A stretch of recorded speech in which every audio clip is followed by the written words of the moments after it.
Jadi karena banyak banget hal-hal yang kita pertanyakan, itu bikin konten. Itu bikinin konten. Kenapa? Karena kita aja nanya loh, apalagi orang lain kan.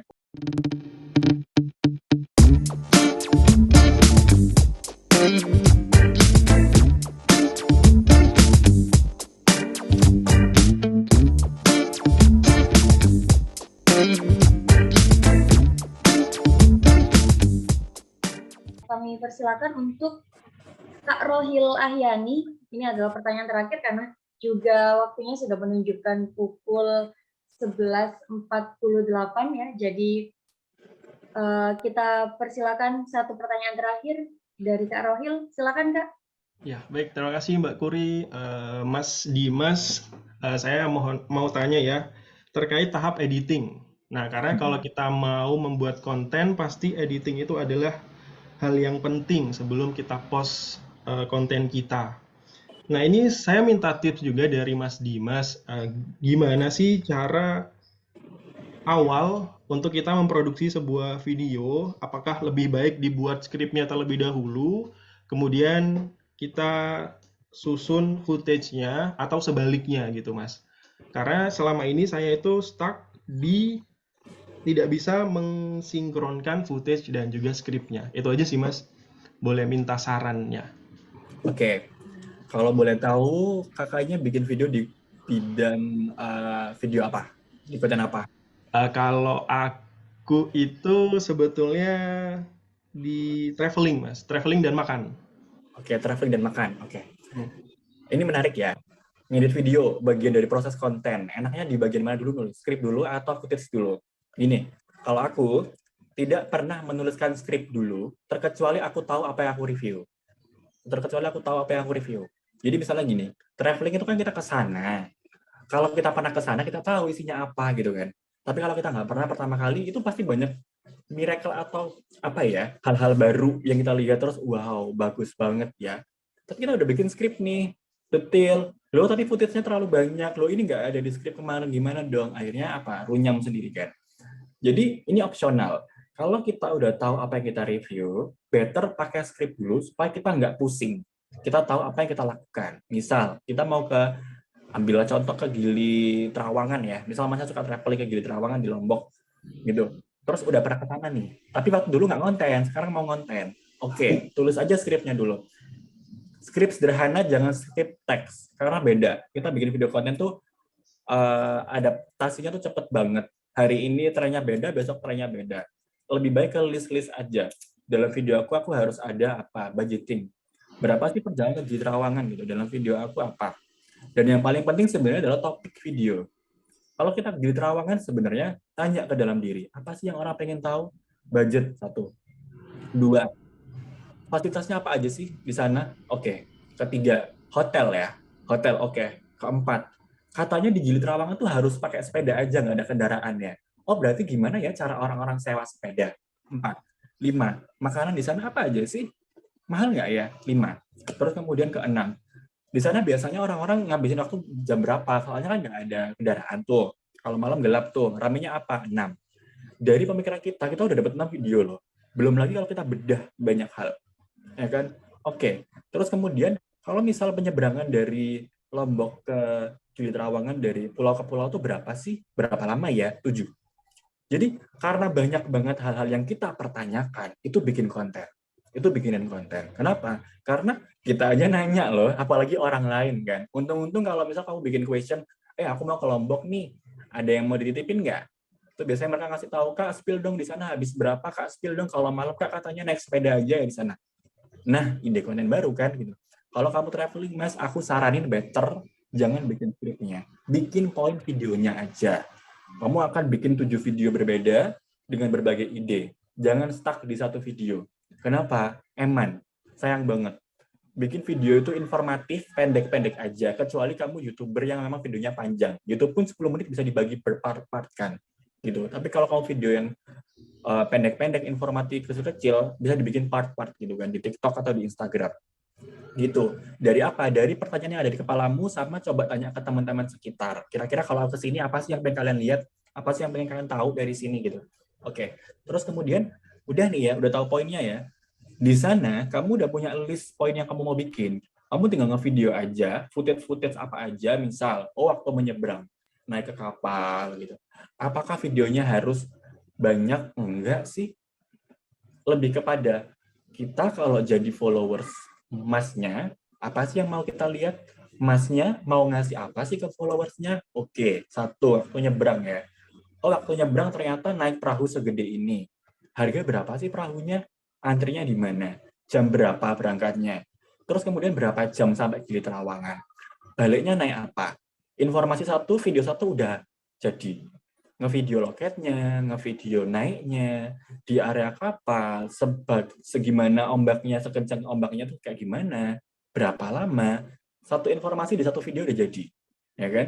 Footage-nya dikumpulin dulu, kemudian dimasukkan ke dalam satu video yang tema pertama, misalnya tema penyeberangan laut gitu kan. Terus kemudian tinggal copywriting-nya aja yang menarik di 3-5 menit pertama. Misal, nyebrang ke Gili Trawangan habis berapa sih gitu. Jadi kamu kasih poin orang-orang tuh nunggu jawaban kamu. Jangan pengalaman nyebrang ke Gili Trawangan. Ya sebenarnya nggak apa-apa sih. Tapi kalau untuk sementara, untuk sekarang itu kasih apa ya? Orang itu buat nunggu jawabannya yang ada di dalam video tersebut supaya mereka stay gitu kan. Terus atau nggak gitu kayak, guys seru banget ya nyebrang di Gili Trawangan, ombaknya segede ini, terus videonya lagi ombak gede. Kemudian masuk. Jadi aku jam 10 pagi udah stay di loket loh. Harganya segini. Waktu masuk ke dalam kita antri dulu. Berangkat jam 12 sampai di Trawangan jam 1. Tapi dengan perjalanan segala macam. Ternyata ada ikan-ikan juga loh. Ada lumba-lumba misal. Gitu. Jadi videonya tuh menjadi menarik karena apa? Karena kita bercerita pengalaman yang relate. Yang real, tidak dibuat-buat. Tapi informasinya nggak hilang. Informasi keberangkatan ada, loket ada, harga ada, jam ada, durasi penyeberangan ada. Pun sama di sana nanti. Di Gili Trawangan hotelnya berapaan sih gitu. Di sini berapa sih makanannya gitu. Jadi kamu footage-nya itu kumpulin yang banyak, nggak apa-apa mas. Tapi bikin no point supaya kamu nggak kehilangan kontenmu. Artinya apa? Biasanya orang-orang tuh udah nge-video banyak, malas ngedit. Karena nggak ngerti mau bikin video apa. Itu, malas ngedit. Tapi kalau kamu udah tahu mau bikin video apa di awal, kamu akan mudah. Syukur-syukur kalau kamu udah ke sana, atau kamu pertama kali ke sana, biasanya malah muncul ide baru. Nah itu nanti ngeditnya di rumah aja nggak apa-apa, menikmati liburannya gitu kan gitu. Jadi sebenarnya enakan gimana kalau untuk konten traveling, enakan dibikin poinnya aja dulu, footage-nya yang banyak baru diedit, tapi jangan lupa informasinya nggak hilang gitu. Karena kalau kita cuma pamerin liburan kita aja, orang-orang bukannya lihat malah kayak nyinyir gitu, biasanya gitu ya kan. Jadi lebih baik infonya nggak hilang ya. Gitu. Terus kemudian pengambilan gambar juga. Pengambilan gambar itu tidak harus bagus, yang penting bercerita ya kan. Kita lihat di TikTok segala macam mereka juga geter-geter shaking apa orang lihat karena kita tuh seolah-olah dibawa masuk ke dalam video tersebut, tidak yang bagus-bagus aja pengambilan gambarnya tapi relate, lagi-lagi apa nyambung supaya orang-orang tuh dibawa kayak masuk ke dalam liburan kamu itu sih. Terus untuk mengedit ya, kalau misal kamu menggunakan cara script dulu boleh, misal kamu udah pernah ke sana gitu kan, tapi make sure bahwa skripmu ini tidak menghalangi kreativitasmu. Karena biasanya problem terbesar kalau udah punya script adalah kamu terbatas. Akhirnya kamu merasa kamu stuck di script ini aja, padahal sebenarnya kamu bisa lebih lebar lagi kreatifnya. Dari aku sih itu aja. Terus kemudian dari aplikasi editing, kalau kamu pakai handphone bisa pakai InShot, VN, CapCut dan segala macamnya itu ringan dan gampang juga. Suara ya, ini apa sih tipsnya juga? Suara di dalam video itu kalau kamu traveling, aku lebih suka ngasih suara keriuhan tempatnya. Jadi aku ngomong dubbing, tapi suara pasarnya masih ada sedikit-sedikit. Aku ngomong dubbing, tapi ombaknya masih kedengeran. Sehingga orang-orang itu waktu melihat video kita, mendengar video kita tuh kayak mereka dibawa masuk ke dalamnya loh, ikut bereksperimen. Akhirnya mereka tuh stay nonton sampai akhir dan pengen ke sana juga. Kurang lebih kayak gitu, Kak. Siap, terima kasih banyak Mas Dimas dan juga Mbak Kuri. Thank you. Oke, terima kasih Kak. Oke, untuk teman bicara, itu tadi materi luar biasa dari Kak Dimas Angga ya, kepleset jadi influencer. Ternyata banyak sekali motivasi-motivasi atau yang sesuatu yang bikin kita, wah iya nih, akhirnya kita harus mulai aja dulu nih, upload-upload atau show karya-karya kita kepada orang lain di media sosial begitu ya. Nah, untuk terakhir kali nih, sebelum kita tutup kelas pada siang hari ini, Boleh dong untuk teman bicara on cam, kita foto bersama terlebih dahulu bersama Kak Dimas. Yuk teman bicara, boleh dinyalakan kameranya untuk foto bersama. Nah, ini sudah ada Kak Rohil. Yang lain? Nah, ada Kak Santos. Ada Kak Aditya, Kak Ainur. Wah, luar biasa sih. Oke, bersiap? Sudah? Ya, ada Kak Tony. Oke, dari tim bersiap ya, saya hitung 3, 2, 1. Oke, sekali lagi. 3, 2, 1. Oke, satu kali lagi ya, sunah Rasul. Ayo sekali lagi kita gaya bebas ya. Oh gini ya, request dari tim. Request dari tim, kasih love katanya. Kasih love request dari tim. Oke, 3, 2, 1. Oke, terima kasih semuanya. Semoga ilmu yang diberikan oleh Kak Angga tadi bermanfaat dan bisa segera eksekusi begitu ya Kak Angga untuk menjadi content creator begitu. Benar-benar harus segera dimulai sih. Harus segera dimulai.